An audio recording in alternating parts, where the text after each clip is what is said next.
Camarades, la nation Castor a besoin de vous. J'ai de grands projets pour la patrie. Rassemblez-vous, castors du monde entier, et mettez-vous à l'ouvrage.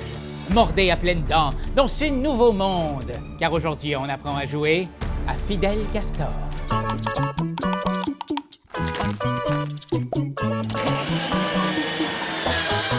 Fidel Castor est un jeu qui se joue en famille de 2 à 6 joueurs en près de 20 minutes. Le but du jeu est de réussir à réunir des couples de castors de même couleur pour compléter des barrages. Dès qu'un joueur réussit à construire 5 barrages, un possible dernier tour s'enclenche. Si personne ne parvient à construire autant de barrages que lui, il est désigné président général exceptionnel à vie de la République Castor Libre.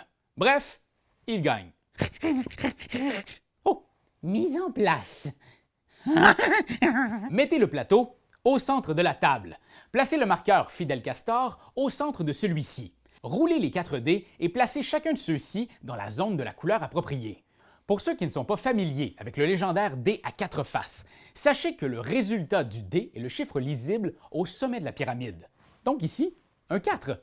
Sachez aussi que le D4 est incroyablement dangereux laissé sans surveillance. Il va inévitablement se trouver au sol. Et marcher là-dessus, c'est pire que de marcher sur des clous rouillés. Croyez-moi.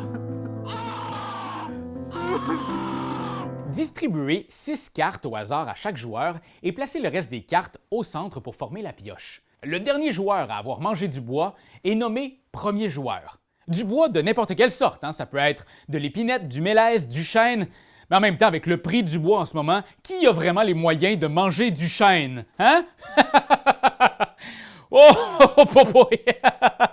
Bon, au travail, ami Castor. Lors de son tour, un joueur doit poser 2 cartes sur le plateau à partir de sa main. Les cartes doivent être posées dans la section de la couleur appropriée. Bleu avec bleu, vert avec vert, etc.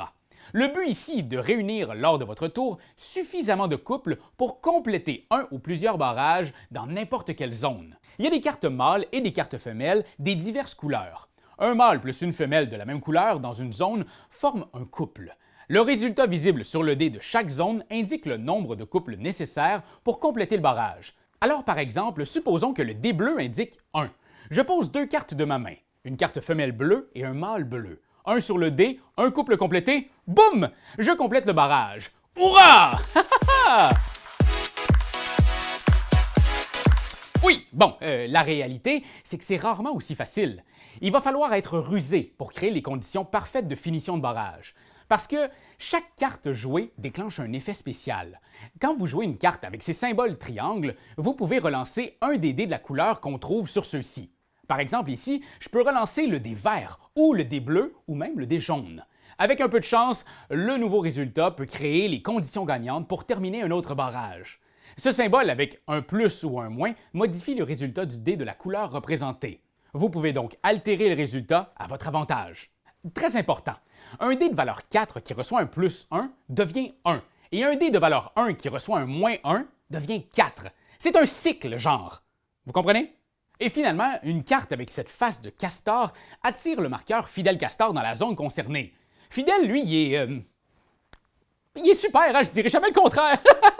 Mais il paralyse un peu tout quand il débarque. La zone où se trouve Fidel ne peut plus être touchée. On ne peut plus y poser de cartes et on ne peut pas changer le résultat du dé, même en jouant des cartes qui devaient l'affecter normalement. Pour libérer la zone, il faut jouer une autre carte fidèle. Si vous jouez une carte fidèle d'une autre couleur, il s'en va bloquer cette autre zone. Si vous jouez une carte fidèle de la même couleur, il retourne au milieu. À la fin de votre tour, après avoir joué vos 2 cartes, piochez-en 2 nouvelles. Question de toujours avoir 6 cartes en main. Ainsi, tour après tour, les joueurs vont placer des cartes dans diverses zones du plateau. Pour rendre ça clair pour tous, empilez les couples côte à côte superposés. Ainsi, vous serez donc en mesure de voir facilement combien de couples on retrouve dans les diverses zones. Vous voyez aussi qu'il faut faire bien attention. Vous êtes obligé de jouer 2 cartes à votre tour. Si vous ne pouvez pas compléter un barrage vous-même, assurez-vous au moins de ne pas créer les conditions parfaites pour que le joueur suivant en termine 1 ou 2 ou même 3. D'ailleurs, quand vous terminez un barrage, ramassez toutes les cartes qui s'y trouvaient. Placez-en une face visible devant vous comme preuve de votre réussite. Les autres cartes sont remises face cachée sous la pioche pour la compléter. Dès qu'un joueur a devant lui 5 preuves de réussite, il déclenche un potentiel dernier tour. Il devient le premier joueur de cet ultime tour. Si au cours de ce tour, aucun joueur n'a atteint la marque des 5 barrages ou plus, le joueur avec 5 barrages gagne. Mais si un joueur réussit à égaliser le meneur ou même à le dépasser, un nouveau dernier tour s'enclenche sur le même principe. Le tout continue jusqu'à ce qu'un réel vainqueur soit nommé. Il peut arriver aussi en fin de partie que la pioche soit épuisée. Dans ce cas-là, allez lui chercher un verre d'eau et laissez-lui 5 minutes pour se reposer. Non, ce que je veux dire, c'est que s'il n'y a plus de cartes dans la pile, tous les joueurs continuent de jouer tant que les cartes qu'ils ont en main leur permettent. S'ils ne peuvent vraiment rien faire, ils passent leur tour. Si un joueur complète un barrage à ce moment, il garde une carte en preuve de réussite comme à l'habitude, mais les autres cartes sont remises dans la boîte parce qu'il n'y a plus de pioche. Elle est finie, la pioche. Voilà, camarades, vous connaissez maintenant ma vision, mon plan pour le futur de notre patrie. Oui, il y aura des moments difficiles, mais si nous mettons tous la queue à la patte, nous pourrons construire un monde plus beau, un monde plus noble, un barrage fait de justice et de liberté. Merci, merci, merci, merci. Des jeux et du bois, c'est tout ce qu'ils ont besoin. Merci. C'est toi de trouver l'épisode de jour du Popoche? Sonne la cloche! Sonne la On cloche! parle de jeu, like-nous, commande, suis-nous, suis-nous! Ouais. Sonne la cloche! Sonne la cloche! Partage à tes amis, partage à ta mamie, Oh ouais. ouais, Sonne la cloche! Sonne la cloche! Comment ton ouais, fais le mon titi! Sonne la cloche! Sonne la cloche! Sonne la cloche comme quand Jésus a sonné à la porte pour aller souper chez Zachée.